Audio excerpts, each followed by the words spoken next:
Much love to you and yours. This is Life Coach 369A. And I want to talk to you about the significance of symbols and just sticking with it. Because sometimes a symbol will come to you and you don't really know the relevance that it has to you personally on a deep level. But let's walk through it. It could look something like this, and perhaps not. But this is the way that kind of looked like for me. So I was really attracted to stars, like so many of us are. And then I learned about how the star is a symbol of a human body. And furthermore, the star is not only a symbol of like the two arms, legs, and the head, but also the elemental side, like aspect of being human, whereas you have the earth, the water, and the fire, and the air, and then the ether, right? And you could even do that with the feet, the arms, and the head being the ether, the feet being the water representation and earth, and then of course your arms being fire and air, right? So then it even goes deeper, because as I started studying and I looked at the alchemy, I'm like, okay, yeah, that's a really good, it was in depth enough for me to even look there, and then I could see how people do witchcraft, and then I was learning about occultism and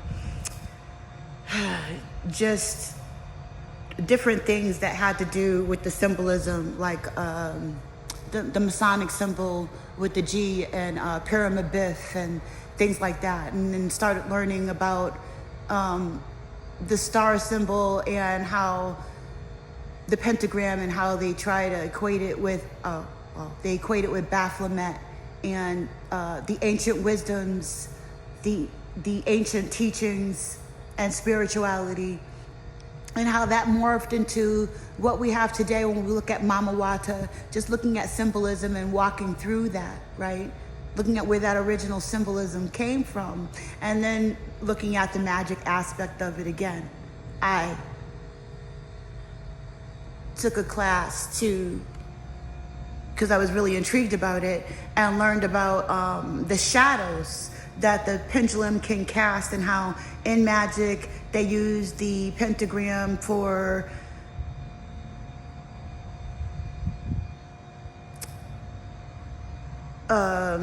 pulling in entities, through angels and things like that, Iconian magic. They'll kind of like the golden child, right? Where you're surrounded by these glyphs and by these blocks, right? These block letters that represent the shadowgrams of a pentagram. And so you can direct the energy through using this medium, okay? Not to go into it too much, but so the shadows of the pentagrams mean something. So I'm looking, and now while I'm doing this, kind of isolated, very much isolated, there's no one that I can talk to about these things within the community that I'm surrounded by. Is pretty much predominantly Christian, or people that are in secret societies and adult occult and are hiding things. They're stalking, and they're not really exposing who they are verbally so much as they are through frequency and the way that they move and questions they ask and the things that they do, stuff like that, okay? So I'm going through this other thing in the background while I'm learning about these pentagrams and stuff. And at one point, when I wasn't aware of the magic and the hold that it could have, that you can actually channel energy, and that I even had to combat anything, I was just influenced, right? Because of my lack of awareness. But when I became aware, one of the things I became aware about was the pentagram that was on this home. Now, I had a daughter before I had gotten married, and her name was Shalea. And I had 2 daughters in my marriage, and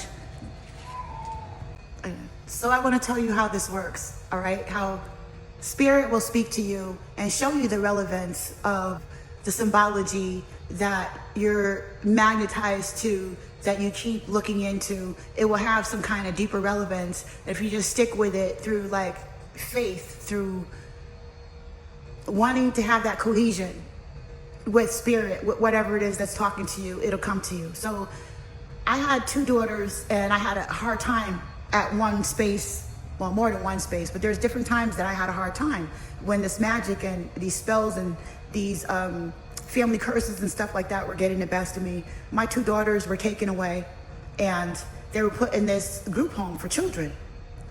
And then we got them back and everything. I ended up raising my daughters. We have a very good relationship, yada, yada, yada. Fast forward, I learned a lot from that. My eldest daughter, who was born before my marriage, ended up having some problems, some psychological problems, and they took her out of the hospital and they put her in a group home, and it happened to be the same exact building as the one that they had my daughters in years ago when they were children. So everybody's grown up. My oldest daughter is in this place that I had before I even had my last 2 daughters that were in the same building. And I look up online through Google Maps and stuff, and I do this search, and I see that the house is in the middle of a pentagram. And Spirit wanted me to see that. How it wasn't in my head, all these spell casting and the energies and the things that I was being influenced by, that it wasn't just me, that it wasn't that I was defective. It was that something else was amiss, and it wanted me to see, so to speak, the shadow of the shadow that was being cast by this magic. It wanted me to see the skeletons and bones. Even though I couldn't see the people, I could see the evidence of it. Also, when my daughters were put in the home, they split them up and didn't tell them they were sisters, never expecting for them to even be returned to me and for it to end up like that. So I just thank the Most High for all the intercession that I had received, even though it's been a hard time. More is required and more is revealed as we go along, and some of the lessons are really hard. But as far as symbolism is concerned, that pentagram has been integrated into my transcendence, into how I clean and clear my energy, into how I look at it and how I look at our history and how I look at our stolen culture, and how I look at how many of the modalities, the spiritual modalities, have been stolen and interwoven into these secret societies as a means of control. I could see firsthand, even in my own life. Consequently, even on my children, putting them in a situation like this, and how Spirit, because essentially I'm some kind of sacrifice to them, because no one talked to me and gave me a fair chance to do anything. They're very preventive, very aversive, right? And very much in the background until they start acting out. But then there's no one to confront. There's just all these different things happening to you.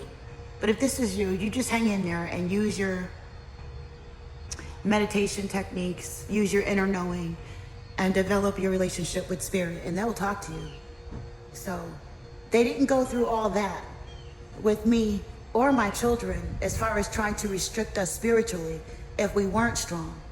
And because of what they did, they just kind of compounded it, because other spirit came to compound the surrounding of me with this counterproductive energy.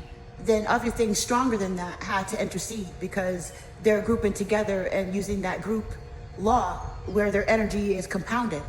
Their group thought is compounded onto one person. So Spirit made sure that they compounded the energies within me with other deities or energies or whatever you want to call it, to be able to combat it. That I don't really have too much to do about it, other than being a witness, being coherent of it, being conscious of it, being in agreement of it, and just making sure that my energy is as clean as possible, that I can clear out any counterproductive and like really dirty, low frequency energies. Okay, so I really hope that helped you. If something is like, if you're like the guy in that movie with the mashed potatoes, the Close Encounters, he just kept piling. He saw this mountain, this structure, and he just, it was in his brain. He just kept working at it. Sometimes it's like that. Sometimes you just got to keep working at it, and eventually it will come to you, and it'll speak to you, and it'll keep speaking to you, because there's something there specifically for you.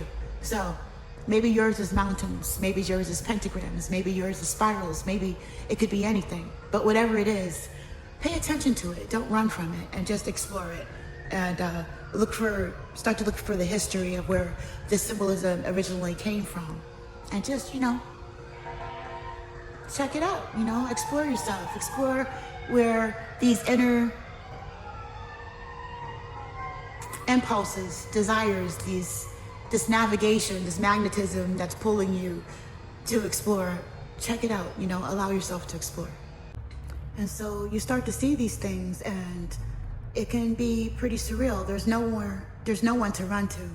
There's nowhere to go to complain about pentagrams that are in the geography that have been, your children have been exposed to, or the stalking that has been done to you, or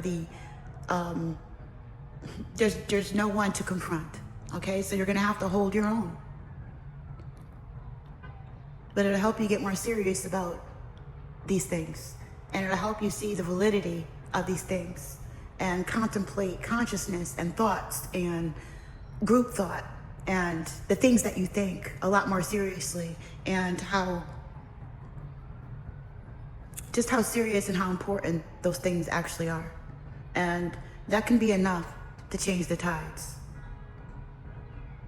because now you're conscious of the way you're thinking, and you're not just allowing any thought to be projected onto you. That can make a big difference.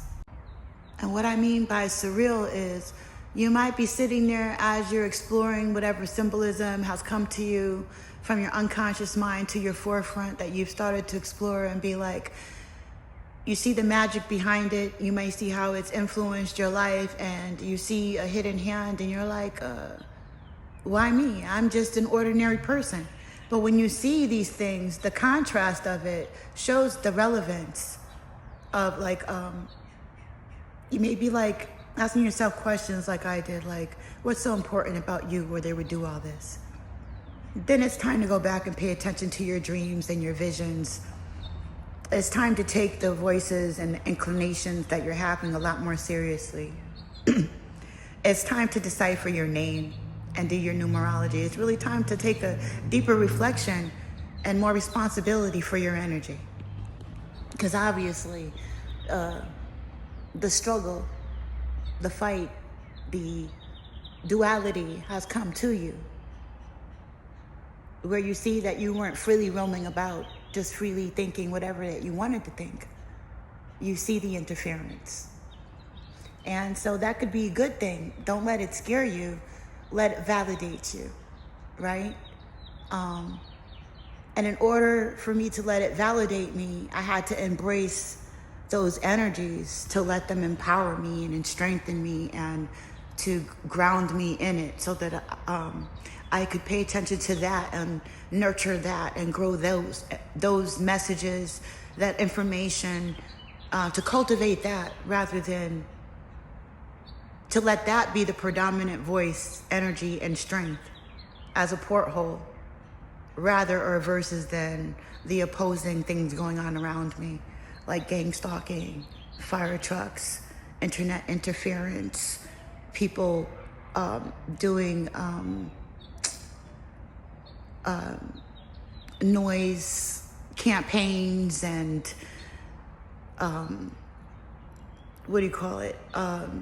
street theater, and just constantly messing with you wherever they can, So that stuff is going on, and they're going to continue to do that because they need you to focus on those things to slow you down, to try to drive you into a low frequency, to have you concentrating on them rather than the things you should be cultivating, like I'm saying. Like, what symbolism is in you that has been kind of strange, that you've been checking out? Where did it come from, And how can you cultivate it into your life to help you cleanse your energy, ground yourself, and help you to understand yourself better? Much love to you and yours. I'm out. Ashe. Much love to you and yours. I'm out.